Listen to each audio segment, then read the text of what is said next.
first of all, the resignation of Senator Lacson comes on the heels of Mayor Magalong's resignation from the ICI as well. What do we make of this?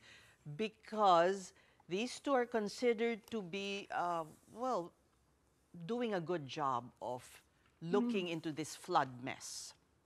That's right, Says, no? It's alarming that so many personalities are resigning without really us getting into, The real the reasons. real reasons for why we have this mess. It is sad that both with the good records, Lacson and Magalong have decided not to help out. I don't understand with Senator Lacson. He has not given much reason why he is resigning. This is the first for a Blue Ribbon chairman in the history of post-EDSA. So it's surprising.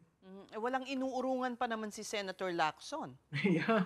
Kaya nga nagulat tayo dahil sa tingin ko dahil yung sinabi niya na 67 members of the House tapos almost all members of the Senate kind of got him into the hot water. Pero sana ang recommendation ko sana tapusin niya kasi sinimulan na niya yan eh. Napakahalagang matapos at malaman talaga ng taong bayan ano nangyari. Well, there is that observation. I believe it was Senator Drilon who had said that it could have been a king's gambit protecting the Senate president. That's right.